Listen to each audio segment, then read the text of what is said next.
আজকে আমরা আরম্ভ করব বিজ্ঞানের 12 নম্বর চ্যাপ্টার, যেটি হচ্ছে বিদ্যুৎ বিজ্ঞান বা ইলেকট্রিসিটি।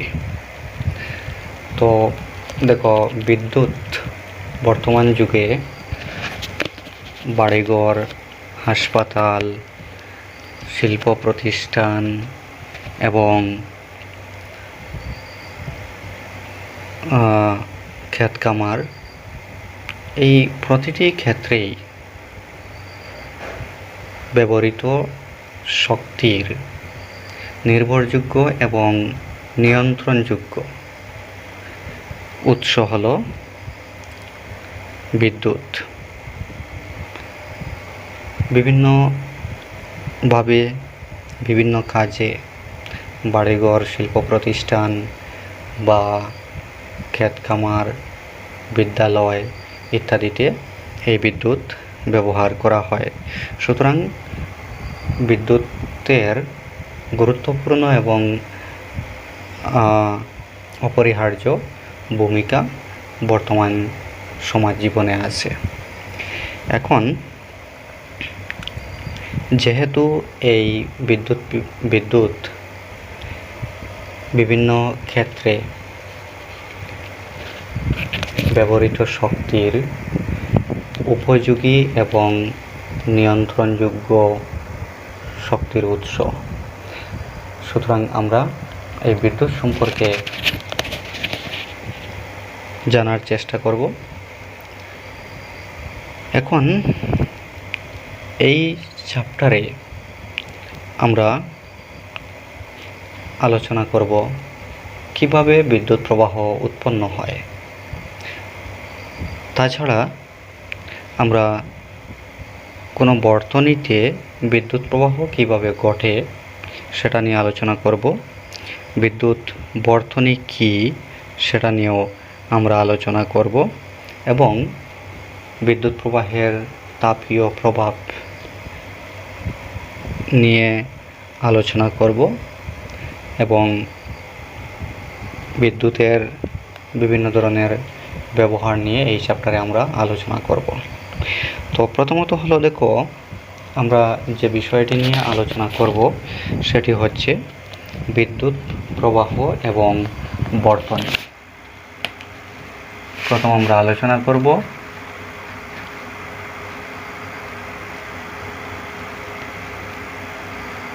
বিদ্যুৎ প্রবাহ এবং বিদ্যুৎ বর্তনী।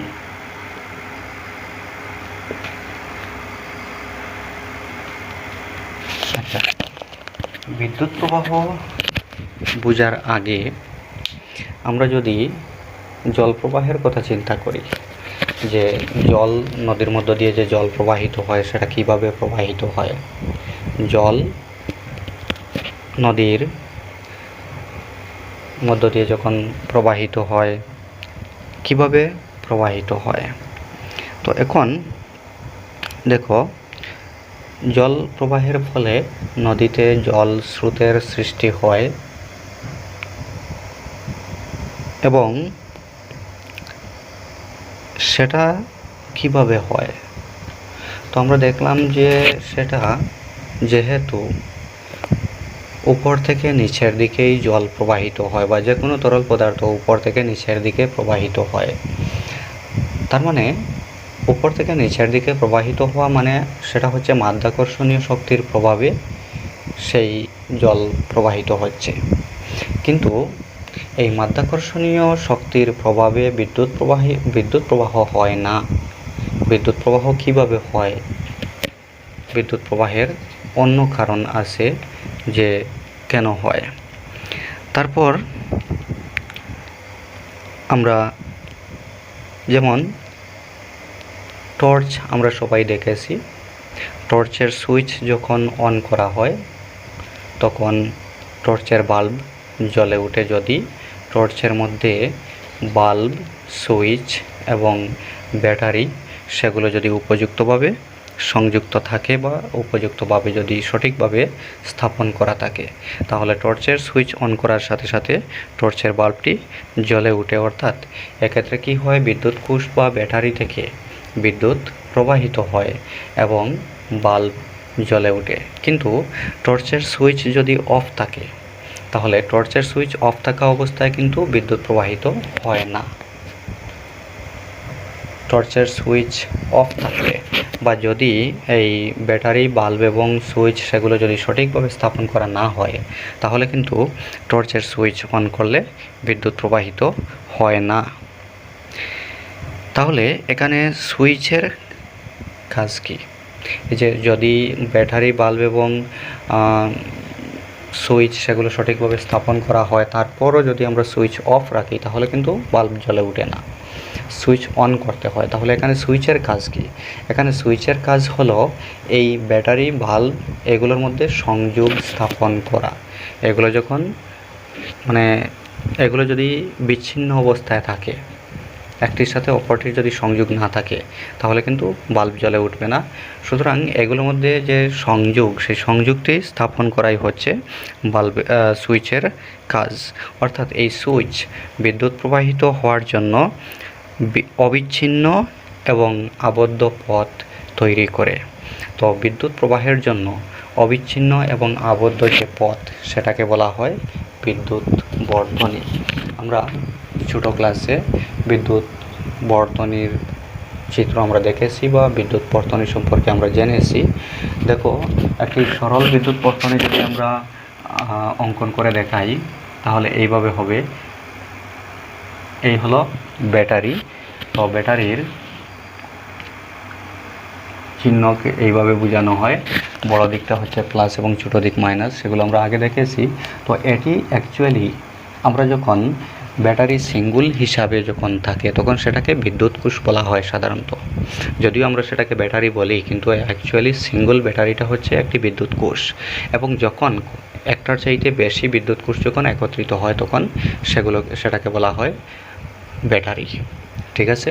তো এখানে আমরা যদি একটি বিদ্যুৎ কোষ বা একটা ব্যাটারি যদি পরিবাহী তারের সঙ্গে সংযোগ করি, এখানে মনে করো আমরা একটি বাল্ব রাখলাম। এই যে বাল্ব এবং ব্যাটারিকে আমরা কি করেছি, পরিবাহী তার দিয়ে সংযোগ করেছি। এখানে আমরা সুইচ রেখেছি। এখানে এই যে সুইচটি যখন অফ অবস্থায় থাকে, তখন এই বর্তনীটি বিচ্ছিন্ন থাকে, ছিন্ন অবস্থায় থাকে। ফলে সেক্ষেত্রে বাল্ব জ্বলে না, কারণ এখানে এই বর্তনীটি যেহেতু ছিন্ন বা সংযোগ যেহেতু এখানে বিচ্ছিন্ন। এখন সুইচ যখন অন করা হবে, তখন এই বর্তনীর সংযোগ অবিচ্ছিন্ন হবে এবং এই বিদ্যুৎ প্রবাহের পথটি আবদ্ধ হবে। ফলে সেটাকে বলা হবে বিদ্যুৎ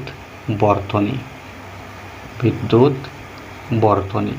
এখানে আমি একটি সিম্পল বিদ্যুৎ বর্তনী দেখিয়ে দিলাম।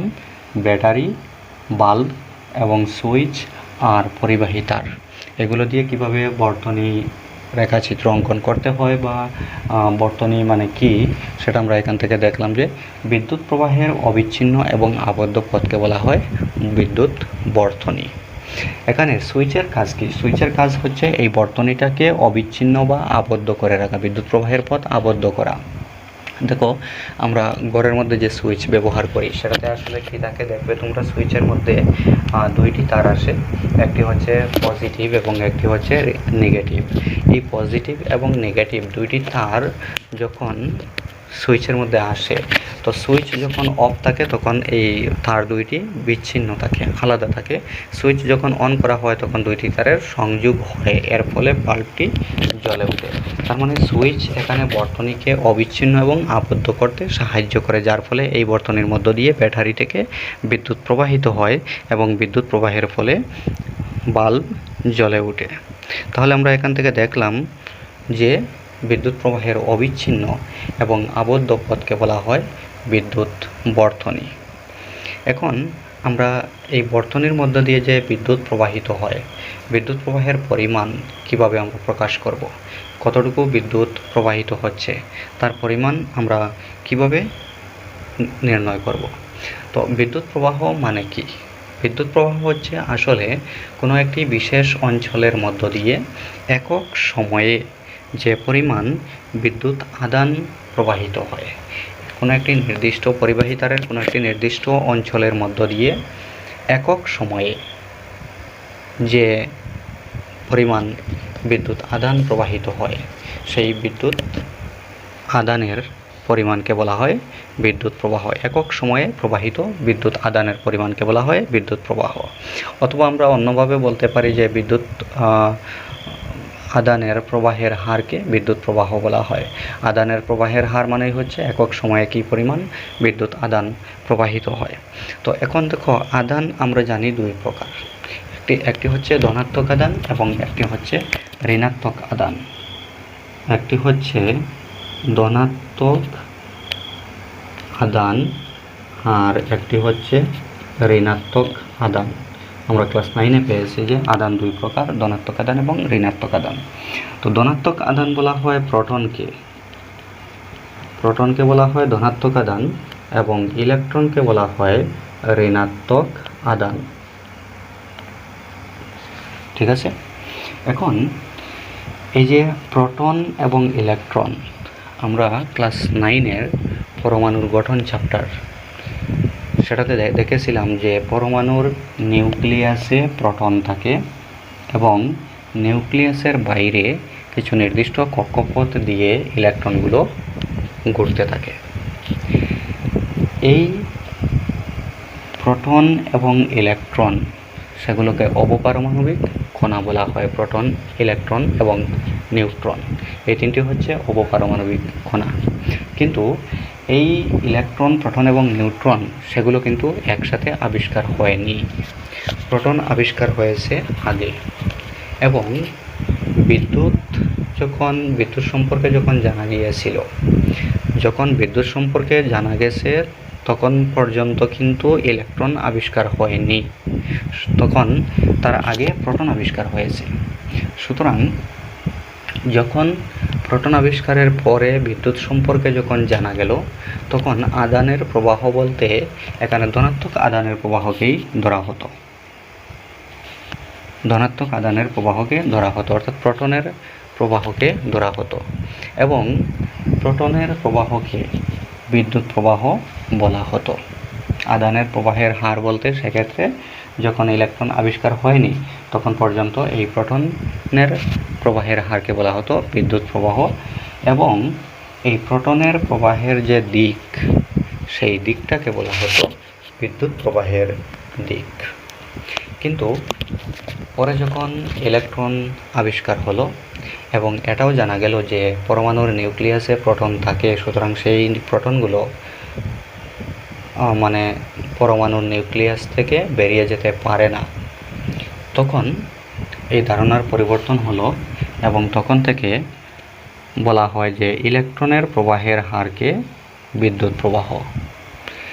সুতরাং ইলেকট্রনের প্রবাহের হার বিদ্যুৎ প্রবাহ, প্রচলিত রীতি অনুযায়ী ইলেকট্রনের প্রবাহের হারই হচ্ছে বিদ্যুৎ প্রবাহ, অর্থাৎ ঋণাত্মক আদানের প্রবাহের হারকে বলা হয় বিদ্যুৎ প্রবাহ। এবং প্রোটনের প্রবাহের যে দিক, তার দিকের বিপরীত দিক হচ্ছে ইলেকট্রন প্রবাহের দিক। সুতরাং যেহেতু ইলেকট্রন আবিষ্কারের পূর্বে প্রোটনের গতির দিকই ছিল বিদ্যুৎ প্রবাহের দিক, আর প্রোটন যেহেতু গতিশীল নয়, সুতরাং পরবর্তীতে ইলেকট্রন সম্পর্কে জানার পর যেহেতু ইলেকট্রনের প্রবাহের হারকে বিদ্যুৎ প্রবাহ বলা হয় প্রচলিত রীতি অনুযায়ী, সুতরাং এই ইলেকট্রনের প্রবাহের দিকের বিপরীত দিকটাকে বলা হয় বিদ্যুৎ প্রবাহের দিক। কারণ ইলেকট্রনের প্রবাহের দিকের বিপরীত দিক হচ্ছে প্রোটনের প্রবাহের দিক। যেহেতু প্রথম ক্ষেত্রে ইলেকট্রন আবিষ্কার হয়নি, তখন প্রোটনের প্রবাহের দিকটাকেই বলা হতো বিদ্যুৎ প্রবাহের দিক। আর প্রোটনের প্রবাহের দিক যেহেতু ইলেকট্রনের প্রবাহের দিকের বিপরীত দিক, সুতরাং প্রচলিত রীতি অনুযায়ী ইলেকট্রনের প্রবাহের দিকের বিপরীত দিক হচ্ছে বিদ্যুৎ প্রবাহের দিক। যখন ইলেকট্রন আবিষ্কার হলো, ইলেকট্রন আবিষ্কারের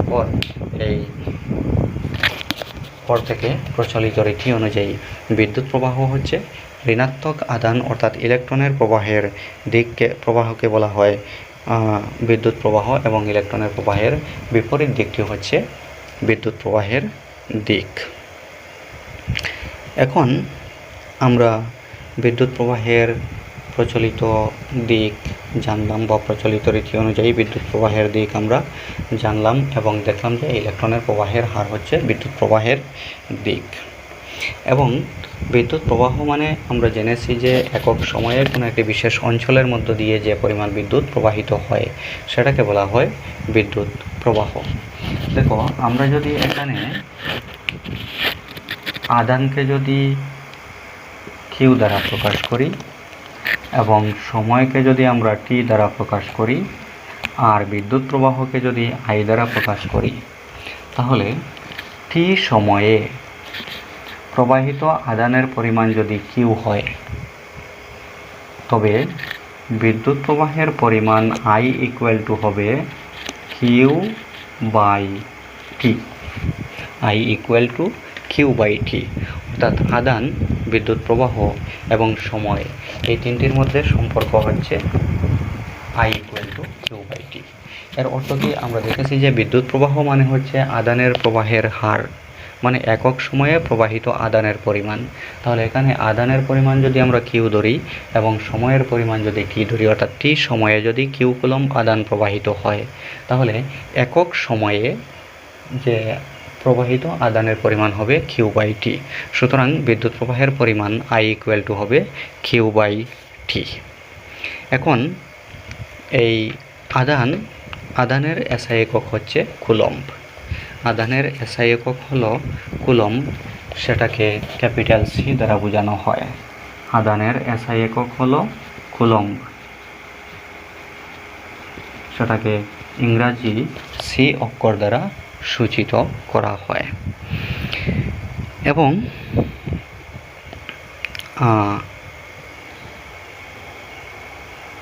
যদি আমরা দেখেছি, দেখো আবার বিদ্যুৎ প্রবাহের যে একক, বিদ্যুৎ প্রবাহের একক হলো অ্যাম্পিয়ার।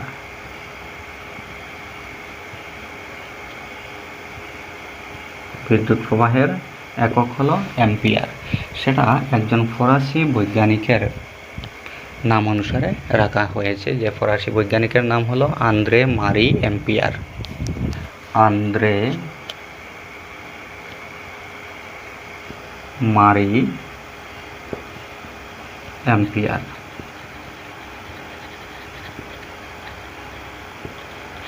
এই বৈজ্ঞানিক, উনি ছিলেন ফরাসি বৈজ্ঞানিক। তো ওনার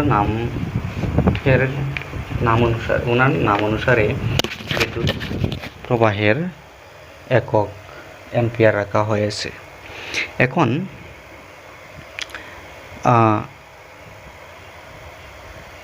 এক কুলম্ব আধানের একক হলো কুলম্ব।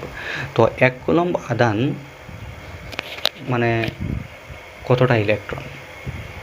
আমরা জানি যে ইলেকট্রনের প্রবাহের হার হচ্ছে বিদ্যুৎ প্রবাহের পরিমাণ, মানে বিদ্যুৎ প্রবাহ, আর ইলেকট্রন হচ্ছে আধান। তাহলে এখানে ঋণাত্মক আধানের প্রবাহকে বিদ্যুৎ প্রবাহ বলা হচ্ছে। তাহলে এক কুলম্ব আধান কত ইলেকট্রন সমান এক কুলম্ব আধান? যদি আধান এক কুলম্ব নেওয়া হয়, তাহলে দেখা যায় যে 6 × 10⁻18 সংখ্যক ইলেকট্রন যদি প্রবাহিত হয়, তাহলে এক কুলম্ব আধান প্রবাহিত হয়েছে বলা হয়। অর্থাৎ 6 × 10⁻18 সংখ্যক ইলেকট্রন প্রবাহের যে মোট পরিমাণ, সেই আধানের পরিমাণকে বলা হয় এক কুলম্ব আধান। তার মানে এক কুলম্ব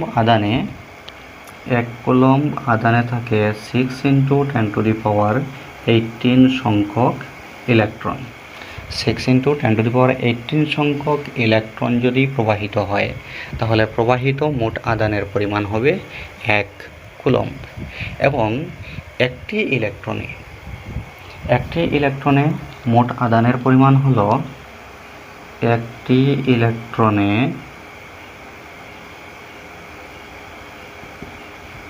মোট আধানের পরিমাণ হলো 1.6 × 10⁻⁻19 কুলম্ব। একটি ইলেকট্রনে থাকা আধানের পরিমাণ হলো 1.6 × 10⁻⁻19 কুলম্ব। বিদ্যুৎ প্রবাহের একক অ্যাম্পিয়ার, সেটাকে ইংরাজি ক্যাপিটাল এ দ্বারা সূচিত করা হয়, ইংরাজি ক্যাপিটাল এ দ্বারা সূচিত করা হয়। এখন দেখো আমরা এখানে বিদ্যুৎ প্রবাহের একক পেয়েছি অ্যাম্পিয়ার, কিন্তু খুব কম পরিমাণ বিদ্যুৎ প্রবাহ বোঝানোর জন্য ছোট একক ব্যবহার করা হয়, যেমন মিলি অ্যাম্পিয়ার এবং মাইক্রো অ্যাম্পিয়ার, সেগুলো ব্যবহার করা হয়। মিলি অ্যাম্পিয়ার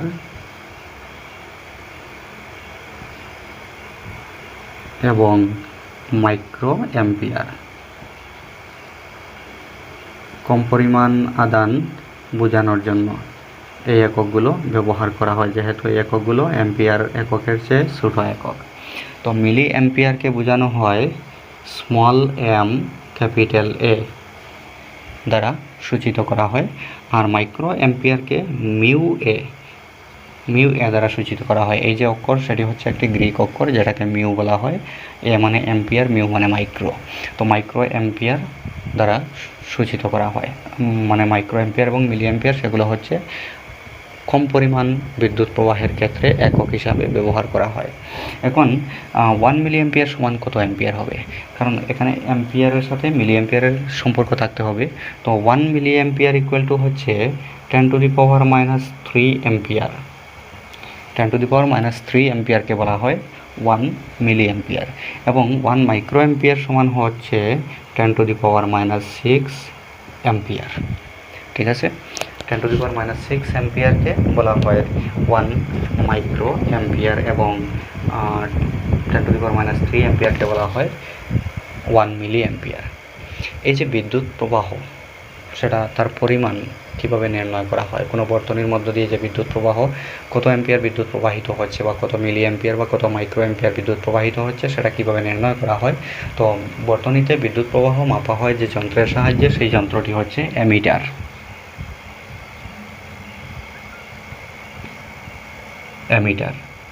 এই অ্যামিটার যন্ত্রের সাহায্যে কোনো বর্তনীতে কী পরিমাণ বিদ্যুৎ প্রবাহিত হচ্ছে সেটা নির্ণয় করা হয় বা মাপা হয়।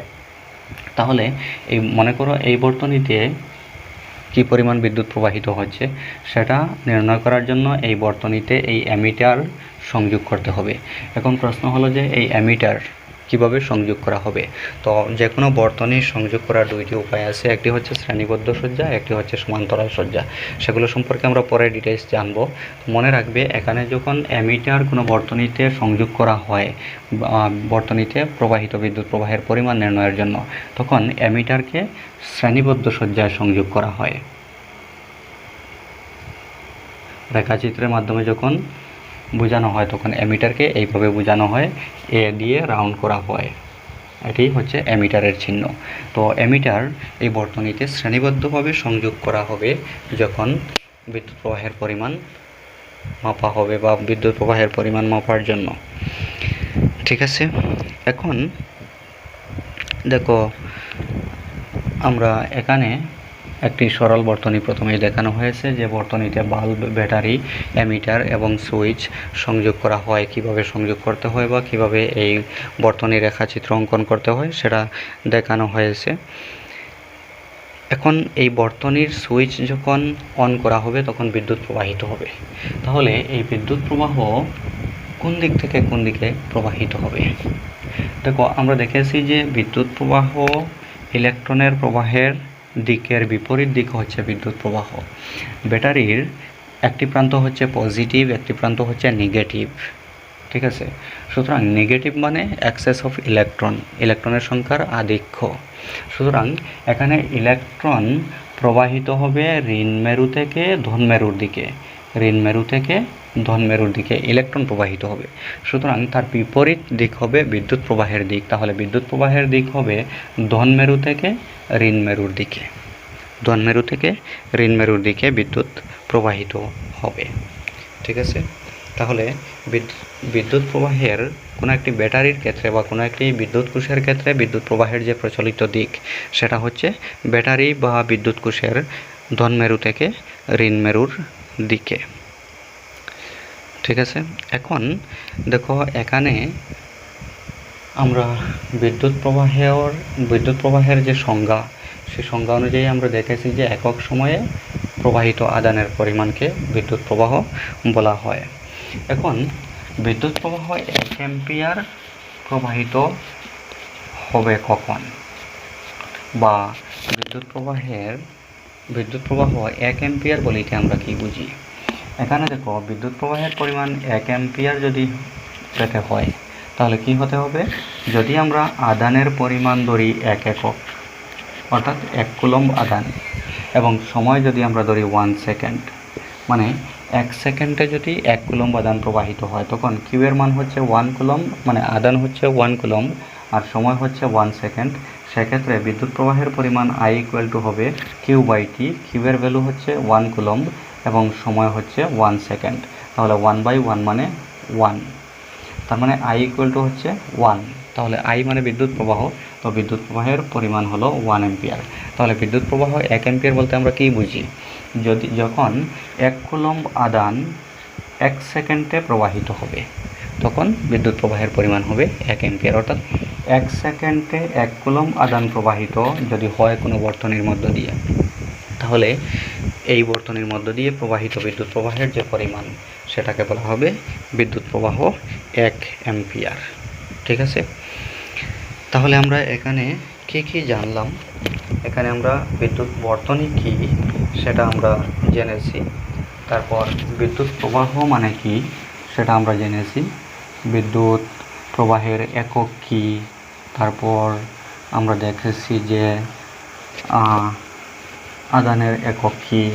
এই যে বিদ্যুৎ প্রবাহের যে একক অ্যাম্পিয়ার, সেটা হচ্ছে বিদ্যুৎ প্রবাহের এসআই একক, বা কুলম্ব হচ্ছে আদানের এসআই একক।